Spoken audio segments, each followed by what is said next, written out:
back to another reading vlog. I will have to interrupt this intro to take my roasty potatoes out of the oven, but other than that, I have a new structure to my sort of plan, TBR like plan for these videos, because trying to commit and plan to these 3 specific books was just not really working for me. Like I'm a huge mood reader and I'm very impulsive. So I tend to skip around, and I thought that doing these vlogs would be a good way to help me like commit more to reading and finishing a book in like a shorter period of time. It hasn't really been working. So what I've decided instead is that I'm going to have a plan within a plan. Follow me here. I'm going to have 5 to 7 books. Oh my God, my potatoes. I got my potatoes. I have a new structure. I'm going to pick 5 to 7 books and read 2 to 3 of them. Or the equivalent of 2 to 3 of them. I'm hoping this will be a better way to sort of give myself some looseness within the plan, but still have like a sort of, these are the books that you will likely see in this video type thing. If I mention a book and I don't get around to it, it will probably be in a upcoming video, but this is so I can like have some wiggle room. I think it'll work. I think it'll work. So that's the new sort of structure. Let me get into what I've chosen. The inaugural books that I have chosen for this new format. I had to take a potato break. So a lot of these books you will recognize from my 10 Before the End video, which I'm hoping means the end of the year and not the end of the world. So bear with me if it feels a little repetitive. It's just I'm trying to, get in the 10 before the end of the year, not my life. The Rat Picker King by Cassandra Clare. This one I just sort of put on the list kind of as a joke. I'm not sure if this was a serious pick. But in case I'm in the mood for like your classic, high fantasy political machinations, I was like, you know what, we'll include it just because I'm often in the mood for that. Dear Wendy. Let me move so you can see the author's name. Dear Wendy by Anne Zhao. This, as I've mentioned, Heartstopper. And this feels like it will feel like Heartstopper. It's about these 2 Arrow Ace girls who are in college, and one of them is running like a Dear Wendy, so it's like an advice column, and the other one starts a like counter advice column. And they also meet in real life, and they don't know that they're competing columnists. Columnists? I don't know. But yeah, it's their love story, but it's Arrow Ace. And I was highly intrigued by this. Almost definitely will be getting to this one this week. I really hope I will, because I've been meaning to read it for such a long time. Next up, Bloodmarked by Tracy Deonn. Again, another one that I've been meaning to get to for a hot minute. This is the sequel to Legendborn. Don't mind the wrappers crackling. This is the sequel to Legendborn. It is, I'm not going to tell you what it's about because spoilers. But again, Legendborn had like a crazy ending. Not like, I mean, there was a cliffhanger, but it wasn't like crazy because of the cliffhanger. It was crazy because of the plot twist.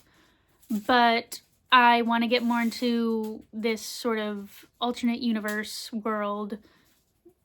It's not like a fantasy world because it takes place at like UNC Chapel Hill, but it's like an alternate universe. So I'm really looking forward to getting back into this one. I will probably get to this week, I hope. But I do have a lot of work to do, so I'm wary about how like a more lore heavy book will be for me in like a week that I have to dedicate so much mental energy to schoolwork, but we'll see. And then I put this on there. This is Gilded by Marissa Meyer. I am almost done with this book, but the last time I picked it up was like over a year ago, so I may have to start from the beginning. I mean, I kind of like the girl, Seraphina or whatever her name is, has crazy eyes, and Rumpelstiltskin is a hot boy. I feel like that's all I need to know, all I need to remember. I'm hoping I can just jump back into this one and like figure it out. But I have the sequel, I have the second book in the duology. I pre-ordered it before I had read this one because it came with a super cute poster of all Marissa Meyer's couples, which I have. It's hanging up right over there. But I never finished this. I wasn't really in the mood for YA when I was reading it, and it all felt kind of juvenile. And I'm not sure if that's because it was actually juvenile or just because I wanted something more adult. You know what I mean? So I will try and pick this up. Maybe I'll read this tonight. I don't know. But I will try and finish this. This counts as a book being read, by the way. This last, not even 25% of this book counts as a book being read. So,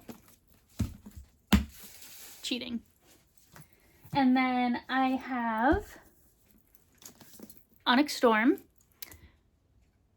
Again, like I said, this book is going to make or break the Empyrean series for me. This will help me determine if I'm going to finish it. So there's a lot riding on this book. And I'm hoping it's good. I'm hoping it's good. I really liked Fourth Wing and I didn't love Iron Flame. So I'm hoping Onyx Storm sort of makes up for Iron Flame's like disappointingness. Maybe I'll read this tonight. I don't know. I don't really...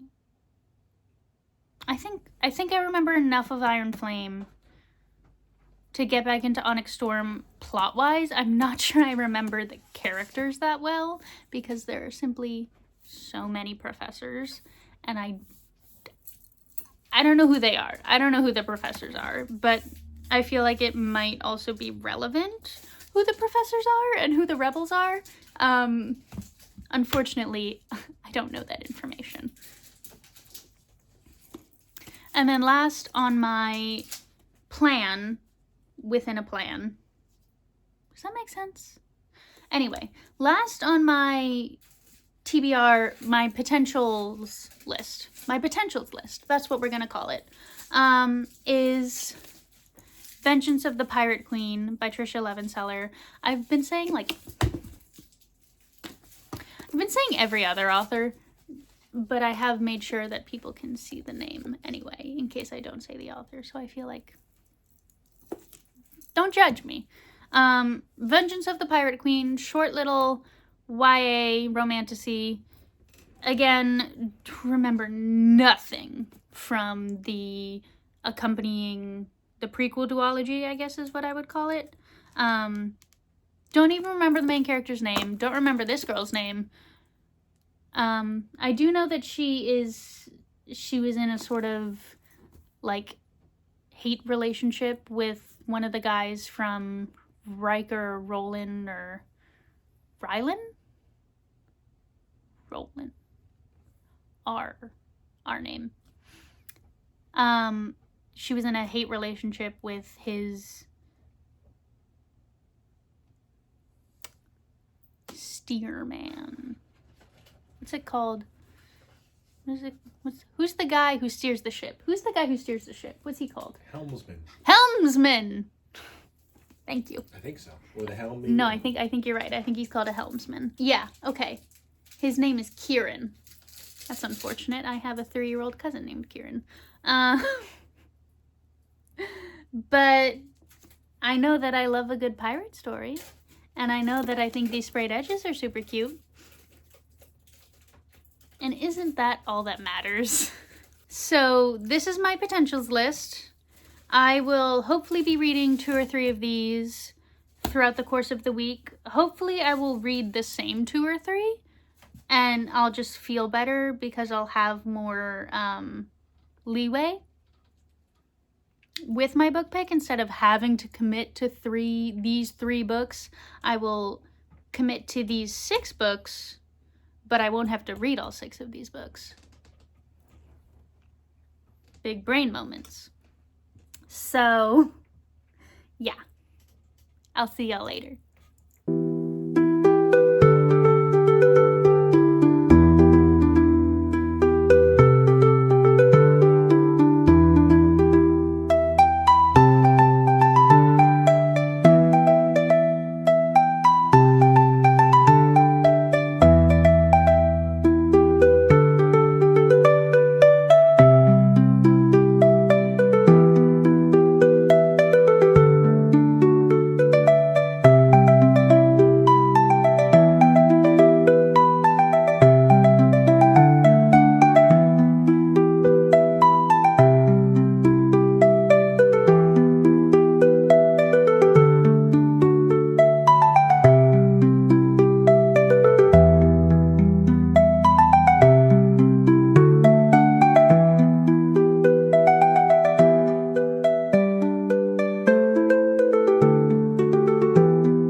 Due to some totally controllable circumstances and also a scheduling mishap, I have had way more free time in the past couple of days than I thought I would.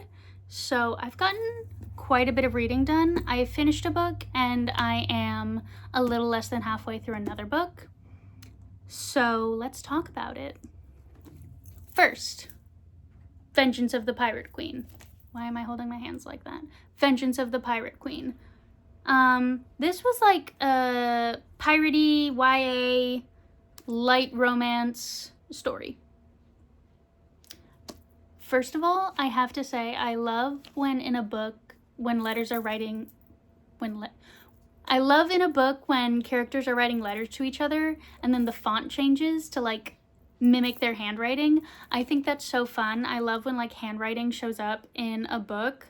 I think it would be really fun as an author to like choose what your character's handwriting looks like. And also I'm just a fan of fun fonts, so it's exciting for me to see like, oh, look at that one. That's just a fun thing for me. I'm like, it's a fun bonus that I'm sure not many people are entertained by, but I'm like, I eat that shit up every time. And I have to say as well, and I don't consider this spoilers because it's in the first chapter, but there's more, the main character is a pirate assassin, and I'm like, okay, sure. But there's more like detail about like being an assassin. There's more like detail put into her thought process while she's assassinating people than I've seen in other books. And like her procedure, I guess, for assassination, which sounds ridiculous, but it was an eye to detail that I have not seen in other books where the main character is an 18-year-old assassin. That's not referencing anything, I promise. I love those books. But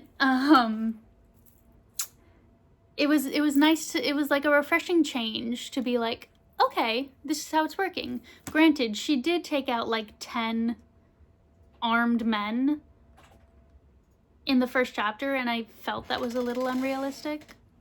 Like, I know it's in the dark, and she apparently can see better in the dark than everyone else can because she spent so long hiding in the dark, I guess.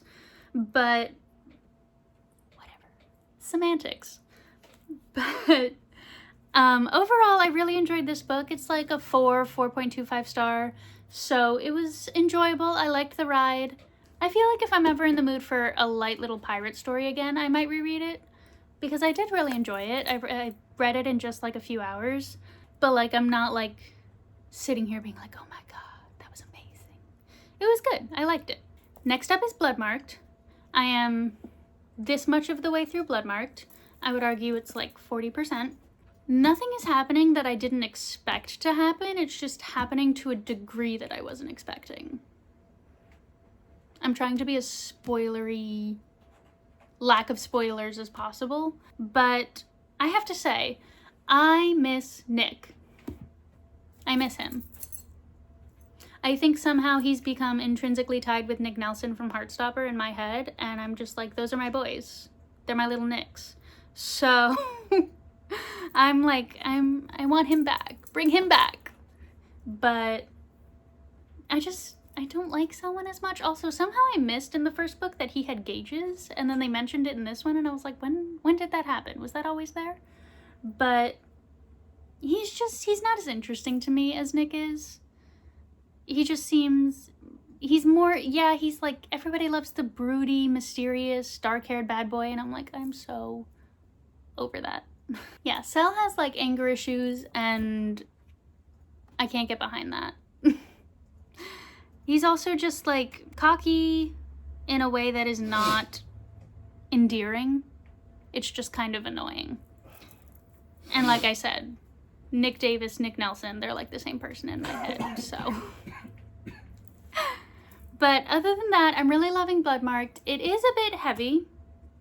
It does not shy away from hard topics, which is kind of nice in like a realistic way, but I'm not always looking for something realistic. Like, Say You'll Remember Me by Abby Jimenez took me so long to get through just because it was so much. It was just like, her mom had dementia and they were in a long distance relationship and both of them were broke. It was a lot. But it's kind of the same with Bloodmarked. Like, obviously Bree is dealing with racism in America, in North Carolina, and people are not acknowledging that or straight up being racist to her, which isn't fun to read about, but it's necessary to read about, if that makes sense. Other than the overabundance of Selwyn, it's not that I hate him, it's just I prefer Nick. But I am liking that we're getting some more insight into some of our side characters. I like that Alice has more page time in this book so far. I like that William has more page time in this book so far. I am confused as to who everyone is because they were all introduced at the same time in Legendborn, and then a bunch of new characters were introduced at the same time in Bloodmarked, and I cannot keep anyone straight. So that might be on me for having poor reading comprehension skills. But I am liking Bloodmarked. I might switch to something else for the rest of the day. I'm just not sure what.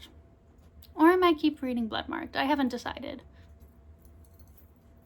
Pat, pat, pat, pat. But I guess you'll find out in the next clip. So, see y'all.